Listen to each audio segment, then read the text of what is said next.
ಕೃಷಿಕ ಬಾಂಧವರಿಗೆಲ್ಲ ನಮಸ್ಕಾರ. ಇಂದಿನ ಕೃಷಿ ರಂಗದಲ್ಲಿ ಪಶುವೈದ್ಯರೊಂದಿಗೆ ಸಂದರ್ಶನ ಮಾಲಿಕೆಯಲ್ಲಿ ನಮ್ಮ ಜೊತೆ ಡಾಕ್ಟರ್ ರೇಖಾ MT ಇದ್ದಾರೆ. ಇವರು ಪಶು ಆಸ್ಪತ್ರೆ ಬೋಳಾರ ಅಲ್ಲಿ ಪಶುವೈದ್ಯಾಧಿಕಾರಿಯಾಗಿದ್ದಾರೆ. ಇವತ್ತು ಇವರು ನಮ್ಮ ಜೊತೆ ಜಾನುವಾರುಗಳಿಗೆ ಲಸಿಕೆ ಹಾಗೂ ಅದರ ಮಹತ್ವ ಎಂಬ ವಿಚಾರದ ಬಗ್ಗೆ ಬಹಳಷ್ಟು ಮಾಹಿತಿಗಳನ್ನು ನಮ್ಮ ಜೊತೆ ಹಂಚಿಕೊಳ್ಳಲಿದ್ದಾರೆ. ಅವರಿಗೆ ಕಾರ್ಯಕ್ರಮಕ್ಕೆ ಸ್ವಾಗತ. ನಮಸ್ತೆ ಮೇಡಮ್, ಕಾರ್ಯಕ್ರಮಕ್ಕೆ ಸ್ವಾಗತ. ನಮಸ್ತೆ ಮ್ಯಾಮ್.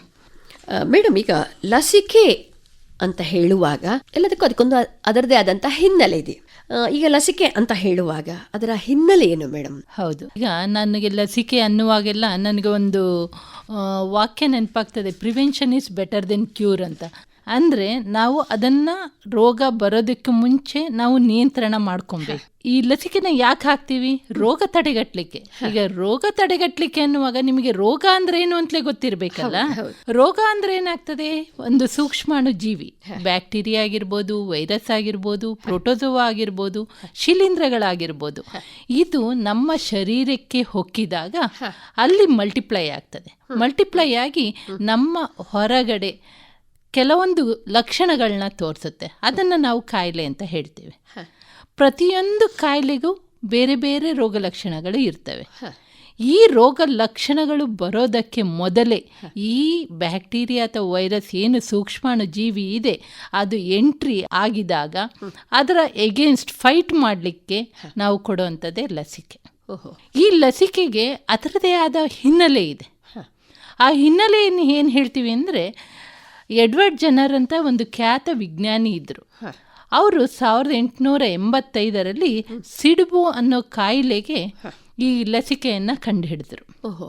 ಇದು ಮನುಷ್ಯರಲ್ಲಿ ಬಂದಾಗ, ಲಸಿಕೆ ಅಂತ ನಾನು ಮಾತಾಡುವಾಗ ಅದೇ ನೀವು ಜಾನುವಾರುಗಳಲ್ಲಿ ಬಂದರೆ ಲೂಯಿಸ್ ಪ್ಯಾಶ್ಚರ್ ಅನ್ನೋರು ಮೊದಲಿಗೆ ಚಿಕನ್ ಕಾಲರಾ ಅಂತ ಕೋಳಿಗಳಲ್ಲಿ ಒಂದು ಕಾಯಿಲೆಗೆ ಅವರು ಈ ಲಸಿಕೆನ ಕಂಡುಹಿಡಿದ್ರು. ಅದಾದ ನಂತರ 1881ರಲ್ಲಿ ಆಂಥ್ರಾಕ್ಸ್ ಅಂತ ಒಂದು ಕಾಯಿಲೆ ಕುರಿಗಳಲ್ಲಿ ಮತ್ತೆ ದನಗಳಲ್ಲಿ ಬರ್ತದೆ. ಈ ಕಾಯಿಲೆಗೆ ವ್ಯಾಕ್ಸಿನ್ನ ಕಂಡುಹಿಡಿದ್ರು. ತದನಂತರ ಅವ್ರಿಗೆ ಗೊತ್ತಾಯ್ತು, ಈಗಾಗಲೇ ನಮ್ಮಲ್ಲಿ ಎಲ್ಲ ಕಡೆ ಇದೆ, ನಾಯಿಗಳ ಕಡಿತದಿಂದ ಮನುಷ್ಯರಿಗೆ ರೇಬಿಸ್ ಕಾಯಿಲೆ ಬರ್ತಾಯಿತ್ತು. ಒಂದು ಸಲ ಆ ಕಾಯಿಲೆ ಬಂದರೆ ಅದಕ್ಕೆ ಗುಣಮುಖ ಇರಲಿಲ್ಲ, ಚಿಕಿತ್ಸೆ ಇರಲಿಲ್ಲ, ಮನುಷ್ಯ ಸಾವಿನಿಂದ ಎಂಡಾಗಬೇಕಿತ್ತು. ಅಂಥ ಸಮಯದಲ್ಲಿ ಈ ಲೂಯಿಸ್ ಪ್ಯಾಶ್ಚರ್ ಅನ್ನೋರು ಆ ರೇಬಿಸ್ ಅನ್ನೋ ಕಾಯಿಲೆಗೆ ಲಸಿಕೆಯನ್ನು ಕಂಡುಹಿಡಿದ್ರು. ಅದನ್ನು ಒಬ್ಬ ಬಾಲಕನ ಮೇಲೆ ಪ್ರಯೋಗ ಮಾಡಿದ್ರು. ಯಾವಾಗ? 6 ಜುಲೈ 1885ರಲ್ಲಿ ಒಬ್ಬ ಬಾಲಕನ ಮೇಲೆ ಅದನ್ನ ಪ್ರಯೋಗ ಮಾಡಿ ಯಶಸ್ವಿಯಾದರು. ಅದಕ್ಕಾಗಿ ನಾವು ಆ ದಿನನ ವಿಶ್ವ ಪ್ರಾಣಿಜನ್ಯ ರೋಗಗಳ ದಿನ ಅಂತ ನಾವು ಈಗಲೂ ಕೂಡ ಆಚರಿಸ್ತಾ ಇದ್ದೇವೆ. ಉತ್ತಮ ವಿಚಾರ ಮೇಡಮ್. ಅವರು ಆದಮೇಲೆ ಅದಾದ ನಂತರ ಅವರು ಲೂಯಿಸ್ ಪ್ಯಾಶ್ಚರ್ ಅವರು ಸ್ವರ್ಗಸ್ಥರಾದರು. ಅದು ಆ ದಿನ 28 ಸೆಪ್ಟೆಂಬರ್ನ ನಾವು 2007ರಿಂದ ವಿಶ್ವ ರೇಬಿಸ್ ದಿನವನ್ನಾಗಿ ನಾವು ಇವಾಗ ಆಚರಿಸ್ತಾ ಇದ್ದೇವೆ. ಇದು ಲಸಿಕೆ ಹಿನ್ನೆಲೆ ಬಂದರೆ. ಮೇಡಮ್, ಇವಾಗ ಲಸಿಕೆಯ ಹಿನ್ನೆಲೆಯನ್ನು ನೀವು ಹೇಳಿದ್ರಿ. ಈಗ ಸರಿಯಾದ ಒಂದು ಮಾಹಿತಿ ಬೇಕು ಅಂತ ಇದ್ರೆ ಲಸಿಕೆ ಅಂದರೆ ಏನು? ಈಗ ಲಸಿಕೆ ಅನ್ನುವ ಪದದ ಅರ್ಥ ಆಗಲಿ, ಅದರ ವಿವರಣೆ ಅನ್ನು ಹೇಳಬಹುದಾ? ಹೌದು, ಲಸಿಕೆ ಅಂದ್ರೇನು? ಒಂದು ರೋಗನ ತಡೆಗಟ್ಟಲಿಕ್ಕೆ ಇರುವಂಥದ್ದು. ಮನುಷ್ಯರಲ್ಲಿ ಹೇಗೆ ಹಲವಾರು ಕಾಯಿಲೆಗಳಿದ್ದಾವೆ, ಹಾಗೆ ಜಾನುವಾರುಗಳಲ್ಲೂ ಕೂಡ ಹಲವಾರು ಕಾಯಿಲೆಗಳಿವೆ. ಬ್ಯಾಕ್ಟೀರಿಯಾ ಕಾಯಿಲೆ ಇರ್ಬೋದು, ವೈರಸ್ ಕಾಯಿಲೆ ಇರ್ಬೋದು, ಶಿಲೀಂಧ್ರದಿರ್ಬೋದು, ಪ್ರೋಟೋಜೋವಾ ಇರ್ಬೋದು. ಹೀಗೆ ಮನುಷ್ಯರಲ್ಲೇ ಹೇಗೆ ಇದೆಯೋ ಹಾಗೆ ಜಾನುವಾರುಗಳಲ್ಲೂ ಕೂಡ ಹಲವಾರು ಕಾಯಿಲೆಗಳಿವೆ. ಈ ಹಲವಾರು ಕಾಯಿಲೆಗಳಿಗೆ ಬೇರೆ ಬೇರೆ ರೀತಿಯ ಸೂಕ್ಷ್ಮಾಣು ಬೇರೆ ಬೇರೆ ಕಾಯಿಲೆಗಳನ್ನ ತರುತ್ತೆ. ಈ ಕಾಯಿಲೆಗಳಿಗೆ ನಾವು ನಿಯಂತ್ರಿಸಲಿಕ್ಕೆ ಕೊಡುವಂಥದ್ದೇ ಈ ಲಸಿಕೆ. ಮೇಡಮ್, ಈಗ ಲಸಿಕೆಯನ್ನು ಹೇಗೆ ತಯಾರಿಸಲಾಗ್ತದೆ? ಲಸಿಕೆನ ಹೇಗೆ ತಯಾರಿ ಮಾಡ್ತಾರೆ? ಆ ಕಾಯಿಲೆಗಳನ್ನ ಉಂಟು ಮಾಡುವಂತಹ ಬ್ಯಾಕ್ಟೀರಿಯಾ ಅಥವಾ ವೈರಸ್ನ ಪ್ರಯೋಗಾಲಯಗಳಲ್ಲಿ ಕೊಲ್ತಾರೆ, ಇಲ್ಲ ನಿಷ್ಕ್ರಿಯಗೊಳಿಸ್ತಾರೆ, ಇಲ್ಲ ದುರ್ಬಲೀಕರಿಸ್ತಾರೆ. ಅದನ್ನ ದುರ್ಬಲೀಕರಿಸಿ ಅದನ್ನು ದ್ರವ ರೂಪಕ್ಕೆ ತಂದು ಮತ್ತೆ ಚುಚ್ಚುಮದ್ದಾಗಿ ಅಥವಾ ಬಾಯಿಗೆ ಹಾಕೋ ಓರಲ್ ವ್ಯಾಕ್ಸಿನ್ ಆಗಿ ಕೊಡ್ತಾರೆ. ಈಗ ಓರಲ್ ವ್ಯಾಕ್ಸಿನಿಗೆ ಎಕ್ಸಾಂಪಲ್ ಹೇಳಬೇಕು ಅಂದರೆ ಪೋಲಿಯೋ ಡ್ರಾಪ್ಸ್. ನಮ್ಮಲ್ಲಿ ಜಾನುವಾರುಗಳಲ್ಲಿ ಇನ್ನೂ ಯಾವುದು ಓರಲ್ ವ್ಯಾಕ್ಸಿನ್ ಅಂತ ಯಾವುದು ಬರಲಿಲ್ಲ, ಎಲ್ಲ ಚುಚ್ಚುಮದ್ದು ರೂಪದಲ್ಲೇ ಇದೆ. ಆ ಚುಚ್ಚುಮದ್ದನ್ನು ನಾವು ಮಾಂಸಕ್ಕ ಇಲ್ಲ ಚರ್ಮಕ್ಕ ಇಷ್ಟು ಪ್ರಮಾಣದಲ್ಲಿ ನಾವು ಆ ಲಸಿಕೆನ ಕೊಡ್ತೇವೆ. ಅದು ಆ ರೋಗದ ವಿರುದ್ಧ ಹೋರಾಡಲಿಕ್ಕೆ ಬಹಳ ಉಪಯೋಗ ಆಗ್ತದೆ. ಇವಾಗ ಲಸಿಕೆ ಬಗ್ಗೆ ಬಹಳಷ್ಟು ಆರಂಭದ ಮಾತುಗಳನ್ನು ಬಹಳಷ್ಟು ಹೇಳಿದರೆ, ಇವಾಗ ಲಸಿಕೆ ಕೊಟ್ಟ ನಂತರ ಆ ರೋಗವನ್ನು ಯಾವ ರೀತಿ ನಿಯಂತ್ರಿಸಬಹುದು? ಈಗ ಲಸಿಕೆ ಕೊಟ್ಟಾಗ ನಾವು ಆ ರೋಗ ನಿಯಂತ್ರಣ ಮಾಡಲಿಕ್ಕೆ ಅಂತಲೇ ಕೊಡುವಂಥದ್ದು. ಈಗ ಕರೋನಾ ಬಂದಮೇಲೆ ನಮಗೆ ಇದ್ರ ಬಗ್ಗೆ ಮಾತಾಡಲಿಕ್ಕೆ ತುಂಬ ಸುಲಭ. ಹೇಗೆ ನಮಗೆ ಈಗ ಬೇರೆ ರಾಷ್ಟ್ರಗಳಲ್ಲಿ, ಅಮೇರಿಕ, ಜಪಾನ್ನಂಥ ರಾಷ್ಟ್ರಗಳಲ್ಲಿ ಮೊದಲು ಕರೋನಾ ಬಂತು, ಅವಾಗಿನ್ನ ಲಸಿಕೆ ಕಂಡಿಡ್ದಿರಲಿಲ್ಲ. ನಂತರ ಬಂದದ್ದು ನಮ್ಮ ಭಾರತಕ್ಕೆ ಬರುವಾಗ ಲಸಿಕೆ ಏನಾಗಿತ್ತು, ಕಂಡಿಡ್ದಿದ್ರು. ಹಾಗಾಗಿ ನಾವು ಎರಡು ಲಸಿಕೆನ ತಗೊಂಡು ನಮ್ಮ ಜೀವಗಳನ್ನ ಉಳಿಸ್ಕೊಂಡ್ವಿ. ಬೇರೆ ರಾಷ್ಟ್ರಗಳಲ್ಲಿ ಎಷ್ಟೋ ಜನರು ಅವರ ಪ್ರಾಣಗಳನ್ನ ಕಳ್ಕೊಂಡ್ರು. ಹಾಗಾಗಿ ಈ ಲಸಿಕೆನ ಈಗ ನಾವು ಕೊಟ್ಟ ಮೇಲೆ ಆ ರೋಗದ ವಿರುದ್ಧ ಇದು ಹೋರಾಡ್ತದೆ. ಈ ರೋಗನ ನಿಷ್ಕ್ರಿಯಗೊಳಿಸಿದ್ನ ನಾವು ಇಂಜೆಕ್ಷನ್ ಮೂಲಕ ನಾವು ನೀಡಿದಾಗ ಆ ಶರೀರಕ್ಕೆ ಹೋಗಿ ಈ ಆಂಟಿಜೆನ್ ಅನ್ನೋದು ಇಲ್ಲಿಗೆ ನಾವು ಹಾಕ್ತೇವೆ. ಅದರಿಂದ ಅದರ ಎಗೇನ್ಸ್ಟ್ ಆಂಟಿಬಾಡೀಸ್ ಗಳು ಪ್ರೊಡಕ್ಷನ್ ಆಗ್ತದೆ. ಎಲ್ಲಿ? ಆ ಜಾನುವಾರುಗಳ ಶರೀರದಲ್ಲಿ. ಅದು ಏನು ಮಾಡ್ತದೆ, ಆ ರೋಗದ ವಿರುದ್ಧ ಹೋರಾಡಲಿಕ್ಕೆ ತುಂಬ ಸಹಕಾರಿಯಾಗ್ತದೆ. ಈಗ ನಾವು ಲಸಿಕೆ ಕೊಟ್ಟ ಕೂಡಲೇ ನಮಗೆ ರೋಗ ಬರೋದಿಲ್ಲ ಅಂತಲ್ಲ, ರೋಗ ಬರ್ತದೆ. ಬರಬಾರ್ದು ಅಂತ ಹೇಳಲಿಲ್ಲ. ಮ್ಯಾಕ್ಸಿಮಮ್ ಆಂಟಿಬಾಡೀಸ್ಗಳು ಅದ್ರ ಎಗೇನ್ಸ್ಟ್ ಹೋರಾಡುತ್ತೆ. ಬಟ್ ಆದರೂ ಕೂಡ ಕೆಲವೊಮ್ಮೆ ಲಸಿಕೆ ಆದಮೇಲೂ ಕೂಡ ಆ ಕಾಯಿಲೆ ಬರ್ತದೆ. ಆದರೆ ತೀವ್ರತೆ ತುಂಬ ಕಡಿಮೆ ಇರುತ್ತೆ. ಕರೋನಾ ಟೈಮಲ್ಲೂ ಕೂಡ ನಮ್ಗೆ ಹಾಗೆ ಆಗಿದ್ದು. ವ್ಯಾಕ್ಸಿನ್ ತಗೊಂಡ್ರೂ ಕೂಡ ಹೆಚ್ಚಿನವರಿಗೆ ಕಾಯಿಲೆ ಬಂತು. ಯಾಕೆ ನಾನು ಹೇಳ್ತಾ ಇದ್ದೀನಿ ಕರೋನಾ ಅಂದರೆ, ನನಗೆ ಎಕ್ಸ್ಪ್ಲೈನ್ ಮಾಡ್ಲಿಕ್ಕೆ ಈಸಿ ಆಗುತ್ತೆ ಅಂತ ಗೊತ್ತಾಗುತ್ತೆ ಜನರಿಗೆ, ರೈತರಿಗೆ ಈಸಿ ಆಗ್ತದೆ.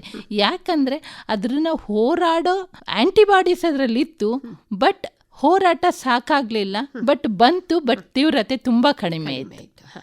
ಹಾಗೆ ಇವಾಗ ನೀವು ಸಾಕಷ್ಟು ಇವಾಗ ಮಾಹಿತಿಗಳನ್ನು ಕೊಟ್ಟರೆ, ಆದರೂ ಸಹ ವೈಜ್ಞಾನಿಕ ಹಿನ್ನೆಲೆಯನ್ನು ನೋಡುವುದಾದರೆ ಲಸಿಕೆ ಅನ್ನುವುದರ ಉದ್ದೇಶ ಏನು? ಈ ಜಾನುವಾರುಗಳಲ್ಲಿ ಲಸಿಕೆಯ ಉದ್ದೇಶ ಬಹಳಷ್ಟಿದೆ ಮ್ಯಾಮ್. ಏನಂದರೆ, ಈಗ ನಾನು ಒಂದೊಂದಾಗಿ ಹೇಳ್ತಾ ಹೋದರೆ, ಒಂದು ಎಕ್ಸಾಂಪಲ್ ಆಗಿ ಹೇಳಬೇಕಂದ್ರೆ, ಮೊದಲನೇದಾಗಿ ಇದು ಸಾರ್ವಜನಿಕರ ಆರೋಗ್ಯವನ್ನು ರಕ್ಷಿಸುತ್ತೆ. ಅದು ಹೇಗೆ ಮೇಡಮ್? ಸಾರ್ವಜನಿಕರ ಆರೋಗ್ಯವನ್ನು ಹೇಗೆ ರಕ್ಷಿಸುತ್ತೆ ಅಂದರೆ, 60% ಆಫ್ ದಿ ಕಾಯಿಲೆಗಳು ನಮ್ಮಲ್ಲಿ ಏನು ಬರ್ತದೋ ಅದು ಪ್ರಾಣಿಗಳಿಂದ ಬರ್ತದೆ. ಅದನ್ನು ಪ್ರಾಣಿಜನ್ಯ ರೋಗಗಳು ಅಂತ ನಾವು ಹೇಳ್ತೇವೆ. ನಮ್ಮ ಪ್ರಾಣಿಗಳಿಗೆ ಆ ರೋಗ ಬರದಂಗೆ ನಾವು ತಡೆದ್ರೆ ಆ ರೋಗ ಪ್ರಾಣಿಗಳಿಗೆ ಬರೋದಿಲ್ಲ, ಪ್ರಾಣಿಗಳಿಂದ ನಮಗೆ ಹರಡೋದಿಲ್ಲ.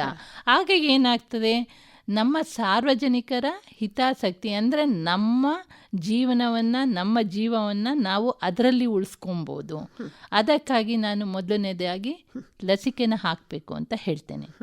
ಎರಡನೇ ಉದ್ದೇಶ ಬಂದರೆ ಪ್ರಾಣಿಗಳ ಕಲ್ಯಾಣವನ್ನು ರಕ್ಷಿಸಲಿಕ್ಕೆ ಮತ್ತು ಉತ್ತೇಜಿಸಲು. ಏನಂಗಂದರೆ, ಪ್ರಾಣಿಗಳ ಕಲ್ಯಾಣ ಅಂದರೆ, ಒಂದು ಪ್ರಾಣಿ ಮೂಕ ಪ್ರಾಣಿ, ಮಾತು ಬರದೇ ಇರುವ ಪ್ರಾಣಿ, ಅದಕ್ಕೆ ನೋವುಂಟನ್ನು ಮಾಡೋದಾಗಲಿ, ಯಾತನೆ ಅನುಭವಿಸೋದಾಗಲಿ, ಅದು ನಮಗೆ ಯಾವ ಹಕ್ಕು ಇಲ್ಲ ಮನುಷ್ಯರಾಗಿ. ನಮಗೆ ಇರೋದು ಅಂದರೆ ನಾವು ಅದನ್ನು ರಕ್ಷಿಸೋದು. ನಾವು ಅದಕ್ಕೆ ಕಾಯಿಲೆ ಬಂದು ಅದು ಯಾತನೆ ಅನುಭವಿಸೋದನ್ನ ನಿಲ್ಲಿಸ್ಬೇಕಂತ ಆದರೆ ನಾವೇನು ಮಾಡಬೇಕು, ಅದಕ್ಕೆ ಲಸಿಕೆ ಹಾಕಿಸ್ಬೇಕು. ಲಸಿಕೆ ಹಾಕಿಸಿದಾಗ ಆ ಕಾಯಿಲೆ ಆ ಪ್ರಾಣಿಗೆ ಬರೋದಿಲ್ಲ, ಅದು ಯಾತನೆಯನ್ನು ಅನುಭವಿಸೋದಿಲ್ಲ. ಇಂಡೈರೆಕ್ಟ್ಲಿ ಅದು ನಮಗೂ ಕೂಡ ಒಂದು ರಕ್ಷಣೆ ಕೊಟ್ಟ ಹಾಗೆ. ಒಂಥರ ಲಸಿಕೆ ಅಂದರೆ ರಕ್ಷಕೆ. ಹೌದು. ಅದೇ ಥರ ಈಗ ಮೂರನೇ ಪಾಯಿಂಟಿಗೆ ಬಂದರೆ, ನಾನು ಅದರ ಆರ್ಥಿಕತೆ ಆಗಲಿ, ಪರಿಸರ ಆಗಲಿ ಮತ್ತು ಸಮಾಜದ ಹಿತಾಸಕ್ತಿಯನ್ನು ರಕ್ಷಿಸಲು ಇದು ಬೇಕಾಗುತ್ತೆ. ಇದು ಹೇಗಂದರೆ, ಈಗ ಒಬ್ಬ ರೈತ ಕೃಷಿ ಚಟುವಟಿಕೆಗಳಿಗೆ ಜಾನುವಾರುಗಳನ್ನ ಉಪಯೋಗಿಸ್ತಾರೆ.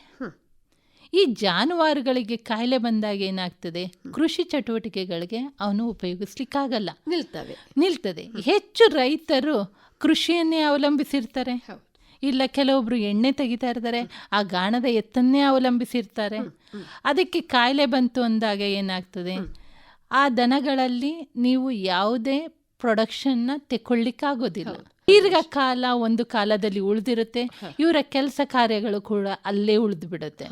ಆಗ ಏನಾಗ್ತದೆ, ನಿಮಗೆ ಆ ಕೆಲಸ ಆಗಲಿಲ್ಲ ಅಂದರೆ ನಿಮಗೆ ಪ್ರೊಡಕ್ಷನ್ ಇರೋದ್ರಿಲ್ಲ, ರೈತ ಅದನ್ನೇ ಅವಲಂಬಿತನಾಗಿರೋದ್ರಿಂದ ಅವನಿಗೆ ಆರ್ಥಿಕವಾಗಿ ಕುಂಠಿತ ಆಗ್ತಾನೆ. ಹಾಗಾಗಿ ಅವನ ಆರ್ಥಿಕತೆ ಮೇಲೆ ಇದು ತುಂಬ ಪ್ರಭಾವವನ್ನು ಬೀರ್ತದೆ ಅಂತ ನಾನು ಹೇಳ್ತೇನೆ. ಅದಲ್ಲದೆ ಈಗ 4ನೇ ಪಾಯಿಂಟಿಗೆ ಬಂದರೆ, ಅಂತಾರಾಷ್ಟ್ರೀಯ ವ್ಯಾಪಾರವನ್ನು ರಕ್ಷಿಸಲು ಈಗ ನಮ್ಮಲ್ಲಿ ಜಾನುವಾರುಗಳಲ್ಲಿ ನಾವು ಮಾಂಸನ ಉಪಯೋಗಿಸ್ತೇವೆ, ಹಾಲಿನ ಉತ್ಪನ್ನಗಳು, ಕೆಲವೊಂದು ಜಾನುವಾರು ಸಾಗಾಟಗಳನ್ನು ಮಾಡ್ತೇವೆ, ಅಂತಾರಾಷ್ಟ್ರೀಯ ಸಾಗಾಟ ಮಾಡ್ತೇವೆ. ಇದು ಮಾಡಬೇಕಾದ್ರೆ ಪ್ರತಿಯೊಂದು ರಾಷ್ಟ್ರದವರು ಕೇಳೋದು ನಮ್ಮ ಭಾರತ ರೋಗಮುಕ್ತವೇ. ಆಗೇನಾಗ್ತದೆ, ಈ ಆಮದು ರಫ್ತುಗಳು ತಿಂಗಳುಗಟ್ಟಲೆ ವರ್ಷಗಟ್ಟಲೆ ನಿಂತು ಹೋಗ್ತವೆ, ಸಾಗಾಟ ಮಾಡ್ಲಿಕ್ಕಾಗಲ್ಲ. ಇಲ್ಲಿ ಕಾಯಿಲೆ ಇದ್ರೆ ಅವರು ತೆಕ್ಕೊಳ್ಳೋದಿಲ್ಲ, ಉತ್ಪನ್ನಗಳು ಉಳಿದೋಗ್ತದೆ. ಆಗ ಏನಾಗುತ್ತೆ, ಇದು ಆರ್ಥಿಕತೆ ಮೇಲೆ ನಮಗೆ ಪರಿಣಾಮ ಬೀರ್ತದೆ. ಇದು ಹಾಗಾಗಿ ಈ ಆಮದು ರಫ್ತಿಗಾಗಿ ನಮ್ಮ ರಾಷ್ಟ್ರ ಈ ರೋಗಮುಕ್ತ ರಾಷ್ಟ್ರ ಅಂತ ಆಗ್ಬೇಕಂದ್ರೆ ಆ ರೋಗದ ವಿರುದ್ಧ ರೈತರು ಎಚ್ಚೆತ್ಕೊಬೇಕು, ಲಸಿಕೆಯನ್ನ ಹಾಕಿಸ್ಕೊಳ್ಬೇಕಾಗ್ತದೆ. ಜಾನುವಾರುಗಳಿಗೆ ಲಸಿಕೆಯನ್ನು ಹಾಕುವುದರ ಮೂಲಕ ನಾವು ಪರೋಕ್ಷವಾಗಿ ನಾವು ರಫ್ತು ಆಮದು ಇವುಗಳಲ್ಲಿ ಇದರ ಪರಿಣಾಮ ಕಾಣ್ಬೋದು. ಹೌದು, ಉತ್ತಮ ವಿಚಾರ ಮೇಡಮ್. ಇವಾಗ ನಾವು ಜಾನುವಾರುಗಳಲ್ಲಿ ಲಸಿಕೆಗಳ ಬಗ್ಗೆ ಮಾತನಾಡುವುದಾದರೆ, ಯಾವ ರೀತಿಯ ಲಸಿಕೆಗಳು, ಯಾವ ಸಮಯದಲ್ಲಿ ಯಾವ ಲಸಿಕೆಗಳನ್ನು ನೀಡಬೇಕು, ಯಾವೆಲ್ಲ ಲಸಿಕೆಗಳು ಇವೆ ಎಂಬುದರ ಬಗ್ಗೆ ಮಾಹಿತಿ ಕೊಡ್ಬೋದಾ? ಹೌದು ಮ್ಯಾಮ್. ಇದರಲ್ಲಿ ಏನಾಗಿದೆ, ಜಾನುವಾರು ಅಂದರೆ ಬರೀ ನಾವು ದನ ಹಸು ಹಾಗೆ ಹೇಳಲ್ಲ. ಜಾನುವಾರು ಅಂದರೆ ಎಲ್ಲ ಬರ್ತದೆ. ಹಸುಗಳು ಬರುತ್ತೆ, ಎಮ್ಮೆಗಳು ಬರುತ್ತೆ, ಮೇಕೆಗಳು ಬರುತ್ತೆ, ಕುರಿಗಳು ಬರುತ್ತೆ, ಹಂದಿಗಳು ಬರ್ತದೆ, ಹೀಗೆ ಹಲವಾರು ಪ್ರಾಣಿಗಳು ಬರ್ತದೆ. ಎಲ್ಲ ಪ್ರಾಣಿಗಳು ಕಾಯಿಲೆ ಒಂದೇ ರೀತಿ ಇರೋದಿಲ್ಲ. ಮನುಷ್ಯರಾದರೆ ಒಬ್ಬರೇ ಒಂದೇ ರೀತಿ ಕಾಯಿಲೆಗಳು ಬರುತ್ತೆ. ದನಗಳಲ್ಲೇ ಬೇರೆ ಇದೆ, ಮೇಕೆಗಳಲ್ಲೇ ಬೇರೆ ಇದೆ, ಕೋಳಿಗಳಲ್ಲೇ ಬೇರೆ ಇದೆ, ಹಂದಿಗಳಲ್ಲೇ ಬೇರೆ ಬೇರೆ ರೀತಿಯ ಕಾಯಿಲೆಗಳಿದ್ದಾವೆ. ಬೇರೆ ಬೇರೆ ರೀತಿಯ ಲಸಿಕೆಗಳನ್ನ ನಾವು ಅದರಲ್ಲಿ ಕೊಡ್ತಾ ಬರ್ತೇವೆ. ಜಾನುವಾರುಗಳು ಅಂತ ಹೇಳುವಾಗ ದನ, ಎಮ್ಮೆ, ಕುರಿ, ಮೇಕೆ, ಹಂದಿ ಇವುಗಳೆಲ್ಲ ಬರ್ತವೆ ಅಂದರೆ, ಹಾಗಿದ್ರೆ ಹಸು ಮತ್ತು ಎಮ್ಮೆಗಳಲ್ಲಿ ಯಾವ ಸಮಯದಲ್ಲಿ ಯಾವ್ಯಾವ ರೋಗಕ್ಕೆ ಯಾವ್ಯಾವ ಲಸಿಕೆ ನೀಡಬೇಕು ಅಂತ ಹೇಳ್ಬೋದಾ? ಹೌದು ಮ್ಯಾಮ್.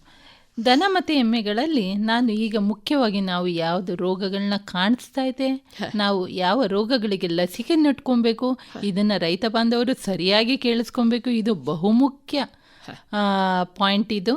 ಯಾಕಂದರೆ ಈಗ ಪ್ರಥಮವಾಗಿ ನಾನು ಬಂದರೆ, ಈಗ ಇರೋವಂಥದ್ದು ಕಾಲುಬಾಯಿ ಜ್ವರ. ಕಾಲುಬಾಯಿ ಜ್ವರದಲ್ಲಿ ಏನಾಗುತ್ತೆ, ಬಾಯಿಯಲ್ಲಿ ಮತ್ತು ಗೊರಸುಗಳಲ್ಲಿ ಉಣ್ಣೆಗಳಾಗ್ತದೆ, ಅತಿಯಾದ ಜ್ವರ ಬರ್ತದೆ. ಬಾಯಿಯಲ್ಲಿ ನೋವು ಅಂದರೆ ಅಷ್ಟು ಉಣ್ಣೆಗಳಾಗಿ ಜೊಲ್ಲು ಸುರಿದು ಅದಕ್ಕೆ ತಿನ್ನಲಾಗದೆ ವೀಕ್ನೆಸ್ ಆಗಿ ಸಾಯೋ ಪರಿಸ್ಥಿತಿ ಬರ್ತದೆ. ಆ ಥರ ಕಾಯಿಲೆ ಇದು. ಒಂದು ಸಲ ಬಂದರೆ ಚಿಕಿತ್ಸೆ ಉಂಟು, ಅಂದರೆ ಪರ್ಟಿಕ್ಯುಲರ್ ಚಿಕಿತ್ಸೆ ಅಂತ ಇಲ್ಲ, ಸಿಂಪ್ಟಮ್ಯಾಟಿಕ್ ಟ್ರೀಟ್ಮೆಂಟ್ ಅಂತ ಏನು ಹೇಳ್ತೀವಿ, ಗುಣಲಕ್ಷಣಗಳ ಆಧಾರದ ಮೇಲೆ ನಾವು ಚಿಕಿತ್ಸೆ ಮಾಡ್ತೀವಿ. ಬದುಕುಳಿಯೋ ಸಾಧ್ಯತೆಗಳು ಉಂಟು. ಆದರೆ ಬದುಕುಳಿದದ್ದು ಗರ್ಭ ಕಟ್ಟದೆ ಇರ್ಬೋದು, ಹಾಲಿನ ಇಳುವರಿ ಕಡಿಮೆ ಆಗ್ತದೆ, ಅದರಲ್ಲಿ ಬಿಸಿಲಲ್ಲಿ ನಿಂತ್ಕೊಳ್ಳಿಕ್ಕಾಗೋದಿಲ್ಲ. ಈ ಥರ ಸೈಡ್ ಎಫೆಕ್ಟ್ಸ್ಗಳು, ಆಫ್ಟರ್ ಎಫೆಕ್ಟ್ಸು, ಅಂದರೆ ಕಾಯಿಲೆ ಬಂದ ನಂತರ ಆಗೋ ಪ್ರಾಬ್ಲಮ್ಗಳು ಜಾಸ್ತಿ ಇರ್ತದೆ. ಅದಕ್ಕೆ ಈ ರೋಗಕ್ಕೆ ನಮ್ಮ ಸರ್ಕಾರ ತುಂಬ ರೌಂಡ್ಸ್ಗಳು ಪ್ರತಿ 6 ತಿಂಗಳಿಗೊಮ್ಮೆ ಲಸಿಕೆ ಹಾಕ್ತಾ ಬಂದಿದ್ದೇವೆ. ಈ ಲಸಿಕೆಗೆ ಬಹುಮುಖ್ಯವಾಗಿ 6 ತಿಂಗಳಿಗೊಮ್ಮೆ ನವಂಬರ್ ಅಥವಾ ಡಿಸೆಂಬರ್ನಲ್ಲಿ, ಇನ್ನೊಂದು ಏಪ್ರಿಲ್ ಅಥವಾ ಮೇ ಟೈಮಲ್ಲಿ ನಾವೇ ಲಸಿಕೆನ ನಾವು ಅನೌನ್ಸ್ ಮಾಡ್ತೇವೆ, ಈ ದಿನ ಲಸಿಕೆ ಹಾಕ್ತೇವೆ ಅಂತ. ಆ ದಿನ ಹಾಕಿಸ್ಕೊಳ್ಬೇಕು ಅಂತ ನಾನು ರೈತ ಬಾಂಧವರಲ್ಲಿ ಮನವಿ ಮಾಡ್ಕೊತೇನೆ. ಎರಡನೇದಾಗಿ ಚಪ್ಪೆ ರೋಗ ಅನ್ನೋದು ಇದೊಂದು ಕ್ಲಾಸ್ಟ್ರೀಡಿಯಂ ಚೋವಯೆ ಅನ್ನೋ ಬ್ಯಾಕ್ಟೀರಿಯಾದಿಂದ ಬರ್ತದೆ. ಇದರಲ್ಲಿ ಏನಾಗುತ್ತೆ, ಈ ಕ್ಲಾಸ್ಟ್ರೀಡಿಯಂ ಅನ್ನೋದು ಮಣ್ಣಿನಲ್ಲೇ ಇರ್ತದೆ. ಅದು ತನ್ನನ್ನು ತಾನು ಪ್ರೊಟೆಕ್ಟ್ ಮಾಡ್ಕೊಳ್ಳಿಕ್ಕೆ ಸ್ಪೋರ್ ಫಾರ್ಮ್ ಮಾಡಿಕೊಂಡು ಅದರಲ್ಲೇ ಇರುತ್ತೆ ಮಣ್ಣಲ್ಲಿ. ದನ ಯಾವಾಗ ಹೋಗಿ ಮೇಯ್ತದಲ್ಲ ಮೇವನ್ನು, ಆವಾಗ ಆ ಮಣ್ಣಿನೊಟ್ಟಿಗೆ ಅದು ಕೂಡ ಅದರ ಬಾಡಿಗೆ ಅಂದರೆ ಶರೀರಕ್ಕೆ ಹೋಗ್ತದೆ. ಶರೀರಕ್ಕೆ ಹೋಗಿ ಅಲ್ಲೇ ಇರ್ತದೆ. ಯಾವಾಗ ದನದ ಇಮ್ಯುನಿಟಿ ಕಡಿಮೆ ಆಗ್ತದೋ, ಜಾನುವಾರುವಿನ ಇಮ್ಯುನಿಟಿ ಕಡಿಮೆ ಆಗುವಾಗ it will take A upper hand. ಅಂದರೆ ಅದು ತನ್ನ ಕೆಲಸವನ್ನು ಮಾಡಲಿಕ್ಕೆ ಸ್ಟಾರ್ಟ್ ಮಾಡುತ್ತೆ. ಕೋಟಿಗಟ್ಟಲೆ ಮಲ್ಟಿಪ್ಲೈ ಆಗತ್ತೆ. ಮಲ್ಟಿಪ್ಲೈ ಆಗಿ ಹಿಂಭಾಗದ ಮಾಂಸಖಂಡಗಳಿಗೆ ಹೋಗಿ ಆ ಮಾಂಸಖಂಡಗಳು ಕೊಳೆಯುವ ಹಾಗೆ ಮಾಡ್ತದೆ. ಬೇರೆ ಬೇರೆ ಅಂಗಾಂಗಗಳಿಗೆ ಹೋಗಿ ಆ ಅಂಗಾಂಗಗಳು ಫೇಲ್ಯೂರ್ ಆಗೋ ಹಾಗೆ ಮಾಡುತ್ತೆ. ಇದರಿಂದ ಇದು ಸಾವನ್ನು ಅನುಭವಿಸ್ತವೆ ಜಾನುವಾರುಗಳು. ಈ ಕಾಯಿಲೆಗೂ ಕೂಡ ಚುಚ್ಚುಮದ್ದಿದೆ, ಲಸಿಕೆ ಇದೆ. ಅದನ್ನು ಏಪ್ರಿಲ್ ತಿಂಗಳಲ್ಲಿ ಹಾಕಿಸ್ಕೊಬೇಕಾಗತ್ತೆ. ಇದು ವರ್ಷಕ್ಕೊಮ್ಮೆ ಹಾಕಿಸ್ಕೊಂಡ್ರೆ ಸಾಕಾಗ್ತದೆ.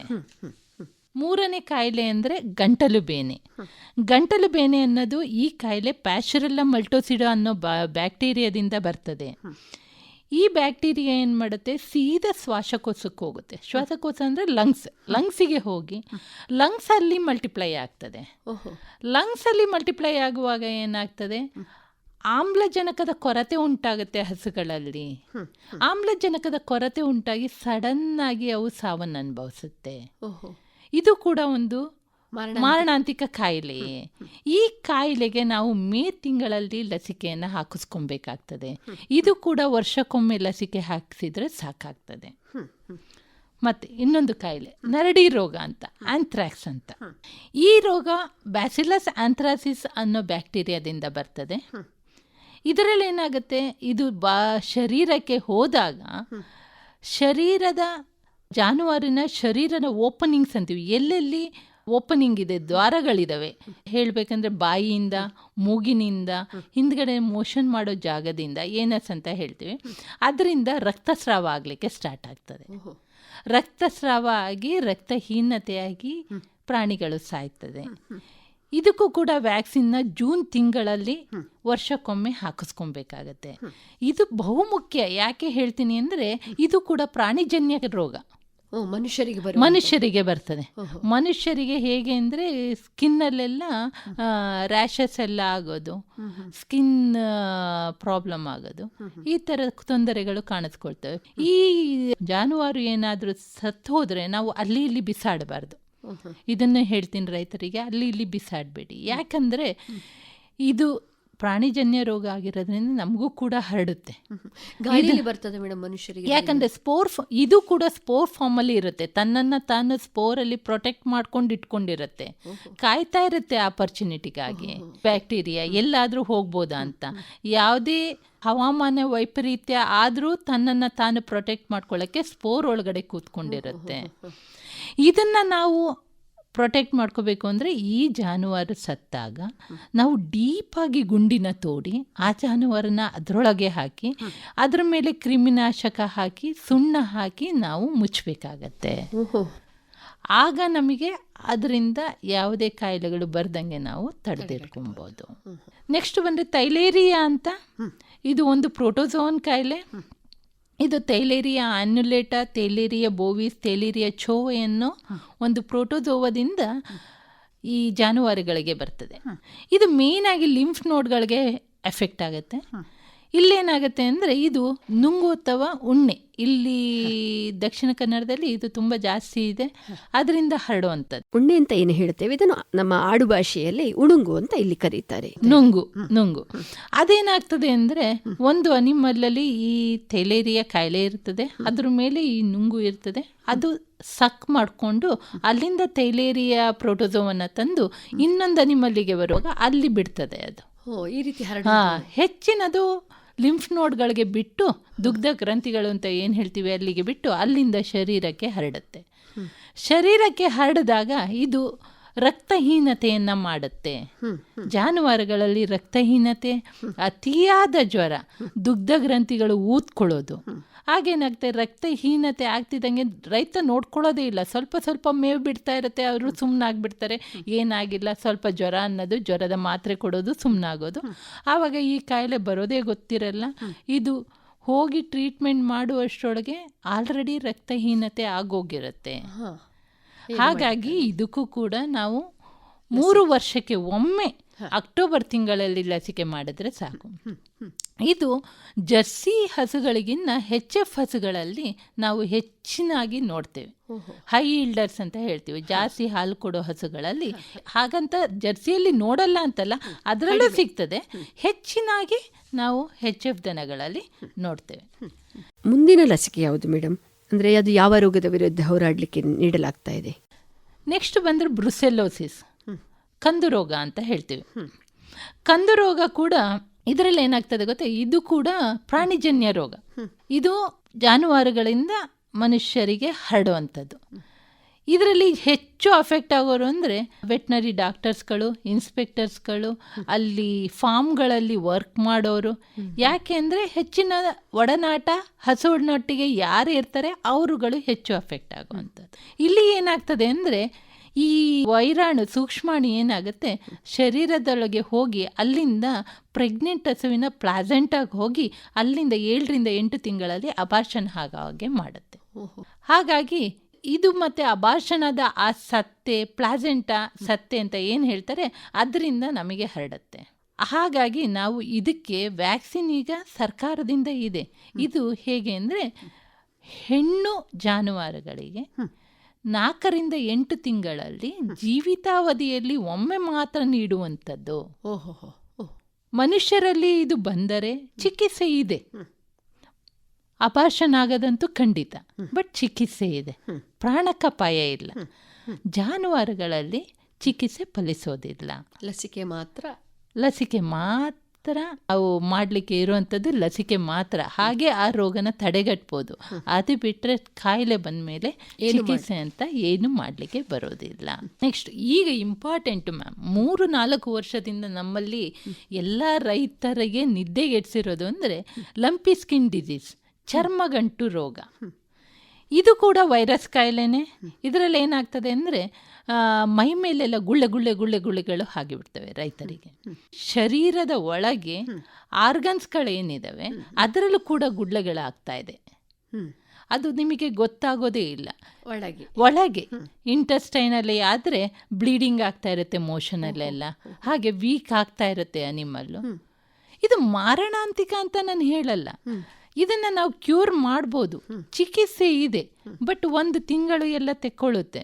ಬಟ್ ಆದರೆ ಇದು ಆ ಗುಳ್ಳೆಗಳನ್ನು ನೋಡುವಾಗ ಆ ಚರ್ಮದ ಆ ನುಣುಪು ಚರ್ಮ ಹೋಗೋದು ಗಡಸಾಗೋಗುತ್ತೆ. ಅದನ್ನು ನೋಡಲಿಕ್ಕೆ, ಅದರ ಯಾತನೆ ಅನುಭವಿಸುತ್ತಲ್ಲ, ಅದನ್ನು ನೋಡಲಿಕ್ಕೆ ಆಗಲ್ಲ. ಇದು ಒಂದು ವೈರಸ್ ಕಾಯಿಲೆ. ಓಕೆ, ಇದನ್ನು ವರ್ಷದಲ್ಲಿ 1 ಸಲ ಇದಕ್ಕೆ ಲಸಿಕೆ ಕೊಟ್ಟರೆ ಸಾಕು.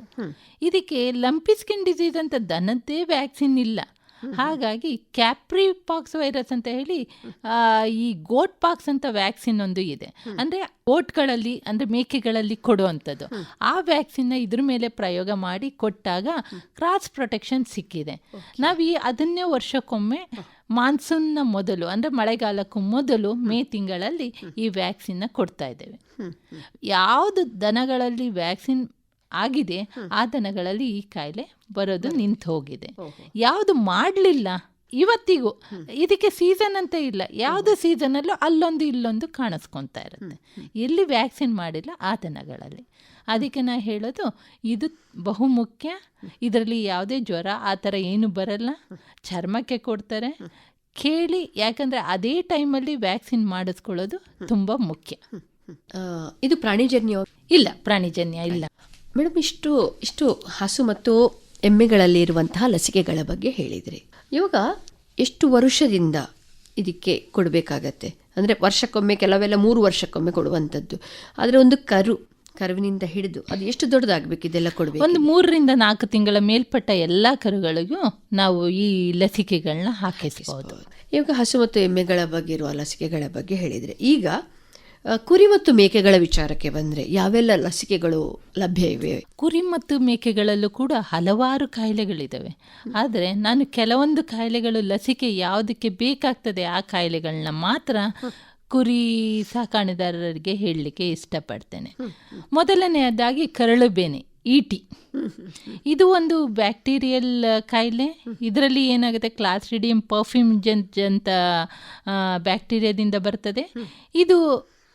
ಇದರಲ್ಲಿ ಏನಾಗುತ್ತೆ ಅಂದರೆ ಬೇದಿ ಇರ್ತದೆ, ಪಾರ್ಶ್ವವಾಯು ಆಗ್ತದೆ, ಒಂದು ಸೈಡು ಬರದೇ ಇರೋದು, ಹಸಿರು ಬಣ್ಣಕ್ಕೆ ಬೇದಿ ಮಾಡುವಂಥದ್ದು, ಇಷ್ಟೆಲ್ಲ ಮಾಡಿ ಚಿಕಿತ್ಸೆ ಪಡೆಯೋದಕ್ಕೂ ಮುಂಚೆ ಡೆತ್ ಆಗುವಂಥದ್ದು. ಇದು ಒಂದು ಆಡಿಗೆ ಆಗಲ್ಲ. ಒಂದು ಆಡಿಗೆ ಬಂದರೆ, ನಾವು ಆಡು ಸಾಕಣೆದಾರರು ಹೇಗೆ ಸಾಕ್ತಾರೆ, ಸಾಕಿದ್ರೆ ಒಟ್ಟೊಟ್ಟಿಗೆ ಸಾಕ್ತಾರೆ. ದನ ಆದರೆ 1-2, ಇದು ಹಾಗಲ್ಲ. ಮಂದಿ ಜಾಸ್ತಿ ಸಾಕುವಾಗ ಏನಾಗ್ತದೆ, ಒಂದಕ್ಕೆ ಬಂದರೆ ಎಲ್ಲದಕ್ಕೂ ಬರ್ತದೆ. ಅವರ ಆರ್ಥಿಕತೆ ಅಲ್ಲೇ ಕುಂಠಿತ ಆಗೋಗುತ್ತೆ. ಒಂದಕ್ಕೆ ಬಂದರೆ ಎಲ್ಲದಕ್ಕೂ ಕಾಯಿಲೆ ಬಂದಂಗೆ. ಇದನ್ನು ವರ್ಷದಲ್ಲಿ ವರ್ಷದಲ್ಲಿ 2 ಬಾರಿ ಇದಕ್ಕೆ ಲಸಿಕೆನ ಹಾಕಬೇಕಾಗತ್ತೆ. ಏಪ್ರಿಲ್ ಮತ್ತು ಮೇ ತಿಂಗಳಲ್ಲಿ, ಇನ್ನೊಂದು ನವಂಬರ್ ಅಥವಾ ಡಿಸೆಂಬರ್ ತಿಂಗಳಲ್ಲಿ. 2 ತಿಂಗಳ ಮೇಲ್ಪಟ್ಟ ಎಲ್ಲ ಮೇಕೆ ಮತ್ತು ಕುರಿಗಳಿಗೆ ನಾವು ಈ ಲಸಿಕೆನ ಹಾಕ್ಬೋದು. ಎರಡನೇದಾಗಿ ಗಳಲೆ ರೋಗ, HS ಅಂತ ಹೇಳ್ತೀವಿ, ಹೆಮೊರೆಜಿಕ್ ಸೆಪ್ಟಿಸಿಮಿಯಾ. ಇದರಲ್ಲಿ ಏನಾಗುತ್ತೆ, ಗಂಟಲಿನ ಕೆಳಗಡೆ ನೀರು ತುಂಬಿಕೊಳ್ಳೋದು, ಮತ್ತು ಮೂಗಿನಿಂದ ಸಿಂಬಳ ಬರೋದು, ರಕ್ತ ಮಿಶ್ರಿತ ಬೇದಿ ಮಾಡೋದು, ಎಲ್ಲದರಲ್ಲೂ ಜ್ವರ ಇದ್ದೇ ಇರ್ತದೆ. ಹೀಗೆ ಬಂದು ಆಡು ಅಥವಾ ಮೇಕೆ ಸಾವನ್ನಪ್ಪುತ್ತೆ. ಈ ರೋಗಕ್ಕೆ ಲಸಿಕೆಯನ್ನು ವರ್ಷಕ್ಕೊಮ್ಮೆ ಮೇ ತಿಂಗಳಲ್ಲಿ ಹಾಕಿದರೆ ಸಾಕಾಗ್ತದೆ. 4 ತಿಂಗಳ ಮೇಲ್ಪಟ್ಟ ಎಲ್ಲ ಮೇಕೆ ಮತ್ತು ಕುರಿಗಳಿಗೆ ನೀವು ಲಸಿಕೆನ ಹಾಕಬೇಕಾಗತ್ತೆ. ನೆಕ್ಸ್ಟ್ ಬಂದರೆ ನೀಲಿ ನಾಲಿಗೆ ರೋಗ ಅಂತ ಹೇಳ್ತೀವಿ, ಬ್ಲೂ ಟಂಗ್ ಅಂತ. ಇದರಲ್ಲಿ ಏನಾಗುತ್ತೆ, ಬಾಯಲ್ಲಿ, ಮೂಗುಗಳಲ್ಲಿ, ಕರಳಿನಲ್ಲಿ ಉರಿಯೂತ ಆಗ್ತದೆ. ಎಲ್ಲ ತುಟಿಗಳಾಗಲಿ, ಬಾಯಾಗಲಿ, ಒಸಡುಗಳೆಲ್ಲ ಊತ ಬರ್ತದೆ. ಊತ ಬಂದು ನಾಲಿಗೆ ನೀಲಿಗಟ್ಟುತ್ತೆ. ನೀಲಿಗಟ್ಟು ದಪ್ಪ ಚರ್ಮ ಬರ್ತದೆ. ಅದಕ್ಕಾಗಿ ಅದನ್ನು ಬ್ಲೂ ಟಂಗ್ ಕಾಯಿಲೆ ಅಂತ ಹೇಳ್ತೀವಿ, ಅಂದರೆ ನೀಲಿ ಬಣ್ಣದ ರೋಗ ಅಂತ. ಇದರಲ್ಲೂ ಕೂಡ ಜ್ವರ ವಿಪರೀತವಾಗಿರುತ್ತೆ.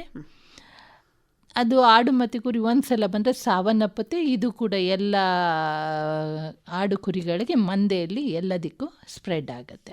ಇದನ್ನು ವರ್ಷಕ್ಕೊಮ್ಮೆ ಅಕ್ಟೋಬರ್ ತಿಂಗಳಲ್ಲಿ ಈ ಲಸಿಕೆನ ಹಾಕಬೇಕು. 3 ತಿಂಗಳ ಮೇಲ್ಪಟ್ಟ ಎಲ್ಲ ಆಡು ಮೇಕೆಗಳಿಗೆ ಇದನ್ನು ಕೊಡ್ಬೋದು. ಈ ಜಾನುವಾರುಗಳಲ್ಲಿ ಮುಂದಿನ ಲಸಿಕೆ ಯಾವುದು? ಅದನ್ನು ಯಾವ ರೋಗದ ವಿರುದ್ಧ ಹೋರಾಡಲಿಕ್ಕೆ ನೀಡಲಾಗ್ತದೆ? ನೆಕ್ಸ್ಟ್ PPR ಕಾಯಿಲೆ ಅಂತ ಹೇಳ್ತೀವಿ. ಅದಕ್ಕೆ ಗೋಟ್ ಪ್ಲೇಗ್ ಅಂತಾನೂ ಹೇಳ್ತಾರೆ, ಕೀರೆಬೇನೆ ಅಂತಾನೂ ಹೇಳ್ತೇವೆ. ಇದರಲ್ಲೂ ಕೂಡ ಅತಿಯಾದ ಜ್ವರ, ಕಣ್ಣು ತುಂಬ ಕೆಂಪಾಗಿರೋದು, ಮೂಗಲ್ಲಿ ನೀರು ಸೋರೋದು, ಮತ್ತು ಕಣ್ಣೆಲ್ಲ ಗೀಚು ಕಟ್ಟೋದು, ಅತಿಯಾದ ಬೇದಿ ಅಂದರೆ ಸ್ಮೆಲ್ ಇರುತ್ತೆ, ತುಂಬ ವಾಸನೆಯುಕ್ತ ಬೇದಿ, ರೋಗದ ಲಕ್ಷಣಗಳು. ಇಷ್ಟೆಲ್ಲ ಆಗುವಾಗ ಇದು ಕೂಡ ಬಹುಬೇಗ ಮರಣ ಹೊಂದ್ತವೆ. ಸ್ಪ್ರೆಡ್ ಕೂಡ ಒಂದರಿಂದ ಒಂದಕ್ಕೆ ಬಹುಬೇಗ ಹರಡುತ್ತೆ. ಈ ಕಾಯಿಲೆಗೆ ವರ್ಷಕ್ಕೊಮ್ಮೆ ಮೇ ಅಥವಾ ನವಂಬರ್ನಲ್ಲಿ ಲಸಿಕೆ ಕೊಟ್ಟರೆ ಸಾಕು. ಇದರಲ್ಲೂ ಕೂಡ 3 ತಿಂಗಳ ಮೇಲ್ಪಟ್ಟ ಎಲ್ಲ ಮೇಕೆ ಮತ್ತು ಕುರಿಗಳಿಗೆ ಲಸಿಕೆಯನ್ನು ಹಾಕ್ಬೋದು. ನರಡಿ ರೋಗ, ಆಂಥ್ರಾಕ್ಸ್, ನಾನು ದನಗಳಲ್ಲಿ ಹೇಳಿದ್ನಲ್ಲ, ಇದು ನರಡಿ ರೋಗ ಮೇಕೆಗಳಲ್ಲೂ ಕೂಡ ತುಂಬ ಹೆಚ್ಚಾಗಿ ಕಾಣಿಸ್ಕೊಳ್ಳುತ್ತೆ. ಅದೇ ಎಲ್ಲ ದ್ವಾರಗಳಿಂದ ರಕ್ತಸ್ರಾವ ಆಗೋದು. ಇದರಲ್ಲೂ ಕೂಡ ಲಸಿಕೆ ಇದೆ. ವರ್ಷಕ್ಕೊಮ್ಮೆ ಜನವರಿ ತಿಂಗಳಲ್ಲಿ 6 ತಿಂಗಳ ಮೇಲ್ಪಟ್ಟ ಎಲ್ಲ ಮೇಕೆ ಮತ್ತು ಕುರಿಗಳಿಗೆ ಈ ಲಸಿಕೆನ ಹಾಕ್ಬೋದು. ಮತ್ತು ಶೀಪ್ ಪಾಕ್ಸ್ ಅಂತ ಹೇಳಿ ಕುರಿ ಸಿಡುಬು, ಇದರಲ್ಲೆಲ್ಲಲ್ಲೇ ಎಲ್ಲಿ ಉಣ್ಣೆಗಳಿರಲ್ವ ಆ ಜಾಗಗಳೆಲ್ಲ ಗುಳ್ಳೆ ಆಗ್ತವೆ. ಈಗ ಉಣ್ಣೆ ಎಲ್ಲಿರಲ್ಲ, ಕಿವಿ ಮೇಲೆ, ಬಾಯಿ ಹತ್ತಿರ, ಕೆಳಗಡೆ, ಕೆಚ್ಚಲ ಹತ್ರ, ಅಲ್ಲೆಲ್ಲ ಗುಳ್ಳೆಗಳಾಗ್ತವೆ. ಅದಲ್ಲದೆ ಆಗದೇ ಶ್ವಾಸಕೋಶ, ಲಂಗ್ಸ್, ಅಲ್ಲೆಲ್ಲ ಗುಳ್ಳೆಗಳಾಗ್ತದೆ. ಒಳಗೆ ಕೂಡ ಗುಳ್ಳೆಗಳಾಗ್ತದೆ. ಗುಳ್ಳೆಗಳಾಗಿ ಕುರಿಗಳು ಸಾವನ್ನಪ್ಪ. ಇದನ್ನು ಕೂಡ ತಡಿಲಿಕ್ಕೆ ಲಸಿಕೆ ಇದೆ. ಅಕ್ಟೋಬರ್ ತಿಂಗಳಲ್ಲಿ ವರ್ಷಕ್ಕೊಮ್ಮೆ ಈ ಲಸಿಕೆನ ಹಾಕಿದರೆ ಸಾಕಾಗ್ತದೆ. 6 ತಿಂಗಳ ಮೇಲ್ಪಟ್ಟ ಎಲ್ಲ ಕುರಿ ಮತ್ತು ಮೇಕೆಗಳಿಗೆ ಇಲ್ಲಿ ಈ ಲಸಿಕೆನ ಹಾಕ್ಬೋದು. ನೆಕ್ಸ್ಟ್ ಬಂದರೆ ಕಾಲುಬಾಯಿ ಜ್ವರ. ನಾನು ಈಗಾಗಲೇ ಹಸು ಮತ್ತು ಎಮ್ಮೆಗಳಲ್ಲಿ ಹೇಳಿದಾಗೆ ಇದರಲ್ಲೂ ಕೂಡ ಬಾಯಿಯಲ್ಲಿ ಮತ್ತು ಕಾಲಿನಲ್ಲಿ, ಗೊರಸಿನಲ್ಲಿ ಉಣ್ಣೆಗಳಾಗಿ ವಿಪರೀತ ಜ್ವರ ಆಗಿ ಸಾವನ್ನಪ್ತವೆ. ಇದಕ್ಕೂ ಕೂಡ 6 ತಿಂಗಳಿಗೊಮ್ಮೆ ಲಸಿಕೆ ಹಾಕೊಬೇಕಾಗ್ತದೆ. ನವಂಬರ್ ಮತ್ತು ಡಿಸೆಂಬರ್ ತಿಂಗಳಲ್ಲಿ ಅಥವಾ ಏಪ್ರಿಲ್ ಅಥವಾ ಮೇ ತಿಂಗಳಲ್ಲಿ ಈ ಕಾಯಿಲೆಗೆ ಲಸಿಕೆನ ಹಾಕಬೇಕು. ವರ್ಷದಲ್ಲಿ 2 ಬಾರಿ, ನವಂಬರ್ ಅಥವಾ ಡಿಸೆಂಬರ್, ಇಲ್ಲ ಅಂದರೆ ಏಪ್ರಿಲ್ ಆರ್ ಮೇ, 6 ತಿಂಗಳಿಗೊಮ್ಮೆ ಹಾಕಬೇಕಾಗ್ತದೆ. ಇವಾಗ ಹಂದಿಗಳ ವಿಚಾರಕ್ಕೆ ಬಂದರೆ, ಹಂದಿ ಸಾಕಾಣಿಕೆಯಲ್ಲಿ ಯಾವೆಲ್ಲ ಲಸಿಕೆಗಳು ಲಭ್ಯ ಇವೆ, ಯಾವುದೆಲ್ಲ ಹಾಕಿಸಬಹುದು, ಅದರ ಬಗ್ಗೆ ಮಾಹಿತಿ ಕೊಡಿ. ಹಂದಿಗಳಲ್ಲಿ ಬಂದರೆ ಮೇಡಮ್, ನಾವು ಹೆಚ್ಚಿನಾಗಿ ಈಗ ಸ್ವೈನ್ ಫೀವರ್ ಅಂತ ಕಾಯಿಲೆಗೆ ಲಸಿಕೆನ ಹಾಕ್ತಾ ಇದ್ದೇವೆ. ಇದರಲ್ಲಿ ಹಂದಿ ಮರಿಗಳಿಗೆ 1-2 ತಿಂಗಳ ಮರಿಗಳಲ್ಲಿ ನಾವು ಈ ಲಸಿಕೆನ ಹಾಕ್ತೀವಿ. ಇದರಲ್ಲೂ ಕೂಡ ಅತಿಯಾದ ಬೇದಿಯಾಗೋದು, ಶ್ವಾಸಕೋಶದ ಉಸಿರಾಟದ ತೊಂದರೆ ಆಗೋದು, ಮೂಗಲ್ಲಿ ನೀರು ಸುರಿಯೋದು, ಜ್ವರ ಬರೋದು, ಹೀಗೆ ಹಲವಾರು ಲಕ್ಷಣಗಳ ಕಾಣಿಸಿಕೊಂಡು ಹಂದಿ ಸಾವನ್ನಪ್ಪುತ್ತೆ, ಬಹುಬೇಗ ಸಾವನ್ನಪ್ಪುತ್ತೆ. ಮತ್ತು ಈ ಹಂದಿಗಳು ಕೂಡ ನಾವು ಹೆಚ್ಚಿನ ಸಂಖ್ಯೆಯಲ್ಲಿ ಸಾಕೋದ್ರಿಂದ ಬೇಗ ಹರಡುತ್ತೆ. ಇದು ಬೇಗ ಹರಡಿ ಬೇರೆ ಹಂದಿಗಳು ಕೂಡ ಸಾವನ್ನಪ್ಪೋ ಹಾಗೆ ಮಾಡುತ್ತೆ. ಇದು ಹೆಚ್ಚಿನ ವೈರಸ್ ಕಾಯಿಲೆಗಳು ಗಾಳಿಯಲ್ಲಿ ಹರಡೋದ್ರಿಂದ ಬಹುಬೇಗ ಇನ್ನೊಂದು ಪ್ರಾಣಿಗೆ ಹರಡಲಿಕ್ಕೆ ಇದು ಬಹುಬೇಗ ಇದಾಗ್ತದೆ. ಹಾಗಾಗಿ ಪ್ರಾಣಿಜನ್ಯ ಮೇಡಮ್ ಇದು? ಇಲ್ಲ ಮ್ಯಾಮ್, ಪ್ರಾಣಿಜನ್ಯ ಅಲ್ಲ. ಇದಾದಮೇಲೆ ಸೆಕೆಂಡ್ ವ್ಯಾಕ್ಸಿನ್ ಅದಕ್ಕೆ 1-2 ತಿಂಗಳ ಮರಿಗಳಲ್ಲಿ ಕೊಟ್ಟ ನಂತರ 6 ತಿಂಗಳ ಬಿಟ್ಟು ಮತ್ತೆ ರಿಪೀಟ್ ಮಾಡಬೇಕಾಗ್ತದೆ ಅದೇ ವ್ಯಾಕ್ಸಿನ್ನ. ಅದಾದ ನಂತರ ವರ್ಷಕ್ಕೊಮ್ಮೆ ಮಾಡಿದರೆ ಸಾಕಾಗ್ತದೆ. ಇನ್ನೊಂದು ಕಾಲುಬಾಯಿ ಜ್ವರ, ಅದು ಕೂಡ ಹಂದಿಗಳಲ್ಲಿ ಬರ್ತದೆ. ನಾನು ಆಗಲೇ ಹೇಳಿದಾಗೆ ದನಗಳಲ್ಲೂ ಇದೆ, ಆಡು ಮೇಕೆಗಳಲ್ಲೂ ಇದೆ, ಹಂದಿಗಳಲ್ಲೂ ಇದೆ. ಇದಕ್ಕೂ ಕೂಡ ವರ್ಷದಲ್ಲಿ 2 ಬಾರಿ ಲಸಿಕೆನ ಹಾಕಬೇಕಾಗತ್ತೆ. ಅದೇ ಥರ ನವಂಬರ್ ಡಿಸೆಂಬರಲ್ಲಿ ಮತ್ತು ಏಪ್ರಿಲ್ ಮೇ ಅಲ್ಲಿ ನಾವು ಲಸಿಕೆನ ಹಾಕಬೇಕಾಗ್ತದೆ. 4 ತಿಂಗಳ ಮೇಲ್ಪಟ್ಟ ಎಲ್ಲ ಹಂದಿಗಳಲ್ಲೂ ಈ ಲಸಿಕೆನ ಹಾಕ್ತೇವೆ. ಈಗ ಒಂದು ಬಂದಿದೆ, ಎಲ್ಲ ಕಡೆ ಮಾತು ನಡೀತಾ ಇದೆ, ಆಫ್ರಿಕನ್ ಸ್ವೈನ್ ಫೀವರ್ ಅಂತ. ತುಂಬ ಮರಣನ ನಾವು ನೋಡ್ತಾ ಇದ್ದೇವೆ. ಒಂದು ಸಲ ಎಂಟ್ರಿ ಆದರೆ ಈ ಸ್ವೈನ್ ಫೀವರ್ಗಿನ್ನ ಅದು ದೊಡ್ಡಣ್ಣ ಅಂತ ನಾವು ಹೇಳ್ಬೋದು. ಒಂದು ಸಲ ಬಂದರೆ ಲ್ಯಾಬೊರೇಟ್ರಿಗೆ ಕಳಿಸಿ ಲ್ಯಾಬೊರೇಟ್ರಿಯಿಂದ ರಿಸಲ್ಟ್ ಬರೋದಕ್ಕೂ ಮೊದಲೇ ಇಲ್ಲಿ ಹಂದಿಗಳು ಸಾವನ್ನಪ್ಪಿ ಆಗಿರುತ್ತೆ. ಅದಕ್ಕೆ ಯಾವುದೇ ಟ್ರೀಟ್ಮೆಂಟ್ ಇರೋದಿಲ್ಲ, ಚಿಕಿತ್ಸೆ ಕೊಟ್ಟರೂ ಕೂಡ ಫಲಕಾರಿಯಾಗೋದಿಲ್ಲ, ಹಂದಿಗಳು ಬದುಕುಳಿಯೋದಿಲ್ಲ, ಮತ್ತು ಬಹುಬೇಗ ಹರಡುತ್ತೆ ಇದು. ಈಗ ಒಂದು ಫಾರ್ಮಿಗೆ ಬಂದರೆ ಇನ್ನೊಂದು ಫಾರ್ಮಿಗೆ ಹರಡಲಿಕ್ಕೆ ತುಂಬ ಸಮಯ ಬೇಕಾಗಿಲ್ಲ, ಮನುಷ್ಯರ ಮೂಮೆಂಟೇ ಸಾಕು. ನಾನು ಇಲ್ಲಿ ಟ್ರೀಟ್ಮೆಂಟ್ ಮಾಡಿ ಇನ್ನೊಂದು ಫಾರ್ಮಿಗೆ ಹೋದರೆ ಸಾಕಾಗ್ತದೆ, ಅಲ್ಲಿ ಆಲ್ರೆಡಿ ಕಾಯಿಲೆ ಬಂದಾಯಿತು. ಇದಕ್ಕೆ ಯಾವುದೇ ವ್ಯಾಕ್ಸಿನ್ ಇನ್ನು ಬರಲಿಲ್ಲ. ಅದೇ ಸ್ವೈನ್ ಫೀವರ್ ವ್ಯಾಕ್ಸಿನ್ನೇ ನಾವು ಕೊಡ್ತಾ ಇದ್ದೇವೆ. ಸ್ವಲ್ಪ ಕ್ರಾಸ್ ಪ್ರೊಟೆಕ್ಷನ್ ಸಿಗ್ತಾ ಇದೆ. ಬಟ್ ಅದ ಬಂದರೆ ಮಾತ್ರ ಇನ್ನು ಬೇರೆ ಉಪಾಯ ಇಲ್ಲ, ನಿಯಂತ್ರಣ ಇಲ್ಲ, ಚಿಕಿತ್ಸೆ ಇಲ್ಲ. ಇದು ಹಂದಿಗಳಲ್ಲಿ ಮಾತ್ರ. ಜಾನುವಾರುಗಳಲ್ಲಿ ಈಗ ಬಹಳಷ್ಟು ರೋಗಗಳ ಬಗ್ಗೆ, ಲಸಿಕೆಗಳ ಬಗ್ಗೆ ಬಹಳಷ್ಟು ಮಾಹಿತಿಗಳನ್ನು ನಮ್ಗೆ ಕೊಟ್ರಿ. ಸಾಮಾನ್ಯವಾಗಿ ರೈತರಲ್ಲಿ ಈ ಲಸಿಕೆಗಳ ಬಗ್ಗೆ ಒಂದು ಮೂಢನಂಬಿಕೆ ಇದೆ. ತಾವು ಪಶುವೈದ್ಯಾಧಿಕಾರಿಯಾಗಿದ್ದುಕೊಂಡು ರೈತರಲ್ಲಿಗೆ ಹೋದಾಗಲೆಲ್ಲ ಬಹಳಷ್ಟು ಅನುಭವಗಳು ತಮಗೆ ಆಗಿರ್ಬೋದು. ಇದರ ಬಗ್ಗೆ ಏನು ಹೇಳಲಿಕ್ಕೆ ಇಷ್ಟಪಡ್ತೀರಿ ಮೇಡಮ್? ಈ ಲಸಿಕೆ ಮೂಢನಂಬಿಕೆಗಳು ಅಂತ ಬಂದಾಗ ನಾವು ರೈತರ ಮನೆ ಬಾಗಿಲಿಗೆ ಹೋಗಿ ಕೊಡುವಂಥದ್ದು. ಇದು ಕಾಲುಬಾಯಿ ಜ್ವರ ಆಗಲಿ, ಲಂಪಿ ಸ್ಕಿನ್ ಡಿಸೀಸ್ ಅಂದರೆ ಚರ್ಮಗಂಟು ರೋಗದ ಲಸಿಕೆ ಆಗಲಿ, ಮನೆ ಬಾಗಿಲಿಗೆ ಮನೆಗೆ ಹೋಗಿ ಕೊಡ್ತಾ ಇದ್ದೇವೆ ದಕ್ಷಿಣ ಕನ್ನಡದಲ್ಲಿ. ಈವನ್ ನಾನು ಕೂಡ ಸುಮಾರು ಒಂದು 10 ವರ್ಷದಿಂದ ಮನೆಗೆ ಹೋಗಿ ಈ ಲಸಿಕೆಯ ಕಾರ್ಯಕ್ರಮ ಬರುವಾಗ 1 ತಿಂಗಳು ನಾವು ಹಾಸ್ಪಿಟಲ್ಗಳಲ್ಲಿಲ್ಲ, ಪ್ರತಿಯೊಬ್ಬ ರೈತರ ಮನೆಗೆ ಹೋಗ್ತೇವೆ.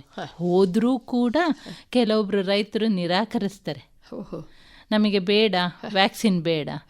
ಅವರು ಮೇನ್ ಹೇಳೋದು ಇಷ್ಟೇ, ಮೇಡಮ್ ವ್ಯಾಕ್ಸಿನ್ ಹಾಕಿದಾಗ ಅಲ್ಲಿ ಬಾವು ಬರ್ತದೆ, ಜ್ವರ ಬರ್ತದೆ, ಹಾಲು ಕಡಿಮೆ ಆಗ್ತದೆ, ಗರ್ಭಪಾತ ಆಗ್ತದೆ ಪ್ರೆಗ್ನೆಂಟ್ ಇದ್ದರೆ, ಹಸು ವೀಕ್ ಆಗ್ತದೆ, ಬಡಕಲಾಗ್ತದೆ, ಆ ಥರ ಹೇಳ್ತಾ ಬರ್ತಾರೆ. ಅದು ಅವರು ಅಂದ್ಕೊಂಡಿರೋ ಮೂಢನಂಬಿಕೆಗಳು. ನೀವು ಮನೆಯಲ್ಲಿ ಮ್ಯಾಮ್ ನೀವೇ ಆದರೂ ಕೂಡ ಯಾವುದೇ ಲಸಿಕೆ ಹಾಕಿಸಿ ಬಂದಾಗ ನಿಮಗೆ ನೋವಿಲ್ಲದ ಲಸಿಕೆ ನೋಡಿದ್ದೀರಾ? ಯಾವುದೇ ಇಂಜೆಕ್ಷನ್ ಒಂದು ಜಾಗದಲ್ಲಿ ಕೊಡುವಾಗ ಅಲ್ಲಿ ಬಾವು ಬರೋದು, ನೋವಾಗೋದು ಸಹಜ. ಅದು 1 ದಿನ ಇರ್ತದೆ, ಕ್ರಮೇಣ ಕಡಿಮೆ ಆಗ್ತದೆ. 2ನೇದು ಜ್ವರ ಬರೋದು. ಯಾವುದೇ ಲಸಿಕೆ ನಾವು ನೀಡಿದಾಗ ಜಾನುವಾರುಗಳಿಗೆ ಜ್ವರ ಬಂತು ಅಂದರೆ ಏನರ್ಥ? ಆ ಲಸಿಕೆಗೆ ಇದು ನಮ್ಮ ಬಾಡಿ ವರ್ಕ್ ಆಗ್ತಾ ಇದೆ ಅಂತ ಅರ್ಥ, ಕೆಲಸ ಮಾಡ್ತಾ ಇದೆ, ಈಸ್ ಗುಡ್ ಆ್ಯಕ್ಚುಲಿ. ರೈತರಿಗೆ ಅದು ಏನು ಮೈಂಡಲ್ಲಿ ಜ್ವರ ಬರುತ್ತೆ, ಬೇಡ. ಅದು ಜ್ವರ ಬಂತು ಅಂದರೆ ಅದು ಒಳ್ಳೆ ಸೈನ್. ಅದು ಆ ವ್ಯಾಕ್ಸಿನಿಗೆ, ಅದು ಪ್ರೊಟೆಕ್ಷನ್ಗೆ ಇದು ಕೆಲಸ ಮಾಡಲಿಕ್ಕೆ ಶುರು ಮಾಡಿದೆ ಅಂತ ಅರ್ಥ. 3ನೇದು ಹಾಲು ಕಡಿಮೆ ಆಗುತ್ತೆ ಅಂತ ಹೇಳ್ತಾರೆ. ಹಾಲು ಕಡಿಮೆ ಆಗೋದು ಸಹಜ. ಒಂದು ವ್ಯಾಕ್ಸಿನ್ ಕೊಟ್ಟಾಗ ನೋವು ಬರ್ತದೆ, ಜ್ವರ ಬರ್ತದೆ.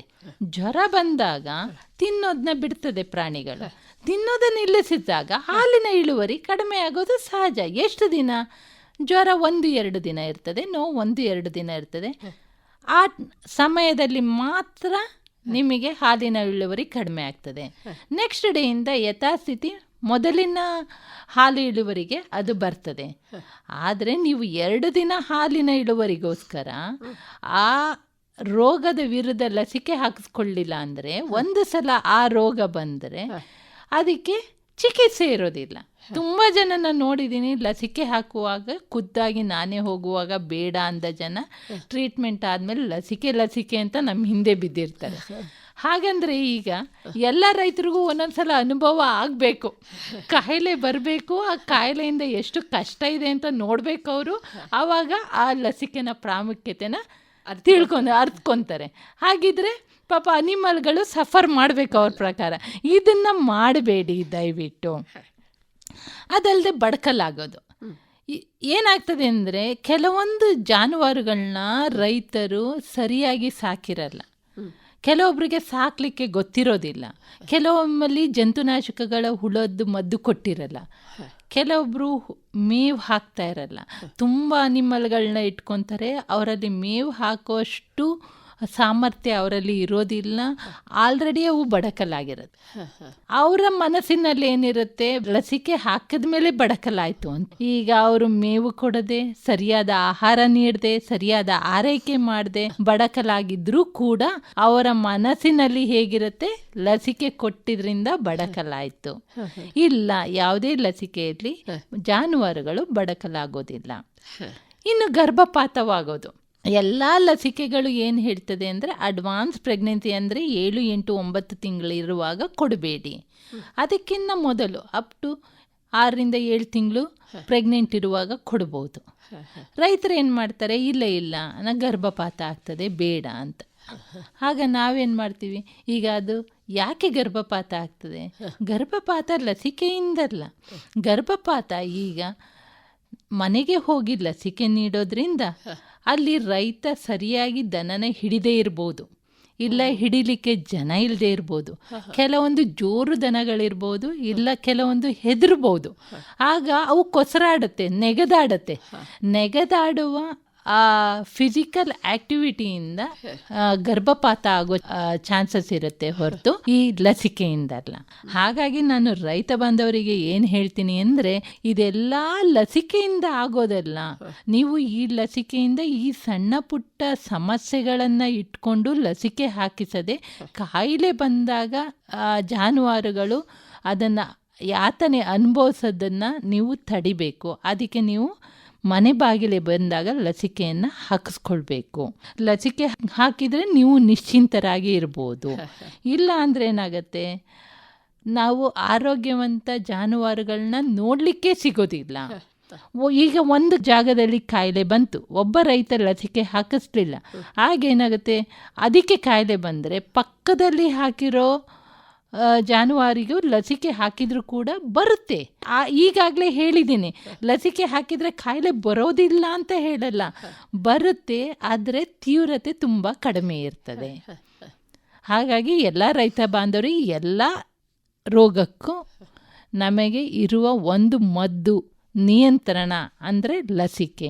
ದಯವಿಟ್ಟು ಎಲ್ಲರೂ ಲಸಿಕೆ ಹಾಕಿಸಿ ನಿಮ್ಮ ಜಾನುವಾರುಗಳನ್ನು ಆರೋಗ್ಯವಂತರಾಗಿ ಇಡಿ ಅಂತ ನಾನು ಹೇಳಲಿಕ್ಕೆ ಇಷ್ಟಪಡ್ತೇನೆ. ಇದುವರೆಗೆ ನೀವು ಬಹಳಷ್ಟು ಲಸಿಕೆಗಳ ಬಗ್ಗೆ ಮಾಹಿತಿಗಳನ್ನು ಕೊಟ್ರಿ. ಒಂದು ಮಾಹಿತಿ ಬೇಕಿತ್ತು, ಈ ಲಸಿಕೆಗಳೆಲ್ಲ ಸರ್ಕಾರದಿಂದಲೇ ಲಭ್ಯವಿದ್ದಾವ ಅಥವಾ ನಾವೇ ಹೋಗಿ ತಗೊಳ್ಬೇಕಾ, ಹೇಗೆ ಮೇಡಮ್? ಇದ್ರ ಬಗ್ಗೆ ಹೇಳ್ತೀನಿ ಮ್ಯಾಮ್. ಸರ್ಕಾರದಿಂದ ದನ ಮತ್ತು ಎಮ್ಮೆಗಳಲ್ಲಿ ಕಾಲುಬಾಯಿ ಜ್ವರ ಅಂತ ಏನು ನಾನು ವರ್ಷದಲ್ಲಿ 2 ಬಾರಿ ಹೇಳಿದೆ, ಚರ್ಮಗಂಟು ರೋಗ ವರ್ಷಕ್ಕೆ 1 ಬಾರಿ ಹೇಳಿದೆ. ಇದು ಉಚಿತವಾಗಿ ಮನೆ ಬಾಗಿಲಿಗೆ ಇದೆ ಮ್ಯಾಮ್. ಅದಕ್ಕೆ ನಾನು ಹೇಳಿದ್ದು, ಉಚಿತವಾಗಿ ಮನೆ ಬಾಗಿಲಿಗೆ ಹೋದರೂ ಕೂಡ ರೈತರು ತಿರಸ್ಕರಿಸ್ತಾ ಇದ್ದಾರೆ. ಇದನ್ನು ನೀವು ಹಾಕಿಸ್ಕೊಬೇಕು. ಇದಲ್ಲದೆ ಬ್ರುಸೆಲ್ಲ ಕುಂದು ರೋಗ ಏನು ಹೇಳಿದೆ, ಅದು 4ರಿಂದ 8 ತಿಂಗಳಲ್ಲಿ, ಅದು ಕೂಡ ನಮ್ಮಲ್ಲಿ ಉಚಿತವಾಗಿದೆ. HS ಕಾಯಿಲೆ ಏನು ಹೇಳಿದೆ, ಅದು ಎಲ್ಲೆಲ್ಲಿ ಆ ರೋಗಗಳ ತೀವ್ರತೆ ಇದೆ ಅಲ್ಲಿ ಮಾತ್ರ ನಾವು ಕೊಡ್ತಾ ಇದ್ದೇವೆ, ಅದು ಕೂಡ ಉಚಿತವಾಗಿ ಲಭ್ಯವಿದೆ ಮ್ಯಾಮ್.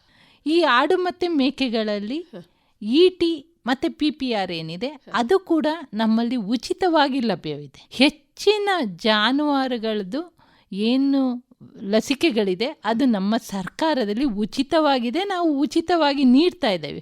ರೈತರು ಈ ಅವಕಾಶವನ್ನು ಉಪಯೋಗಿಸ್ಕೊಬೇಕು ಅಂತ ನಾನು ಇದರಲ್ಲಿ ಕೇಳ್ಕೊತೀನಿ. ಇದಲ್ಲದೆ ನಮ್ಮಲ್ಲಿ ನಾಯಿಗಳಿಗೆ ರೇಬೀಸ್ ಲಸಿಕೆ ಮೊದಲು ಇರ್ತಾ ಇರಲಿಲ್ಲ. ಈಗ ರೇಬೀಸ್ ಲಸಿಕೆ ಪ್ರತಿದಿನ ಎಲ್ಲ ಆಸ್ಪತ್ರೆಗಳನ್ನು ನಾವು ಉಚಿತವಾಗಿ ನೀಡ್ತಾ ಇದ್ದೇವೆ.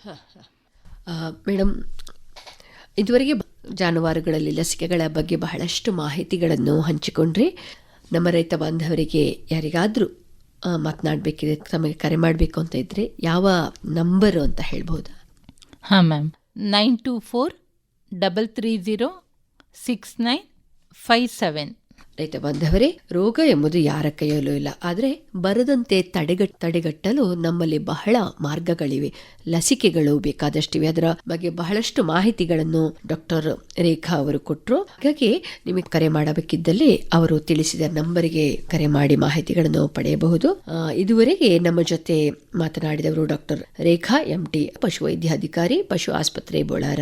ಇವರಿಗೆ ನಮ್ಮ ಸ್ಟುಡಿಯೋಗೆ ಬಂದು ಬಹಳಷ್ಟು ಮಾಹಿತಿಗಳನ್ನು ನಮಗೆ ಕೊಟ್ಟಿದ್ದಕ್ಕೆ ಧನ್ಯವಾದಗಳು. ನಮಸ್ತೆ ಮೇಡಮ್.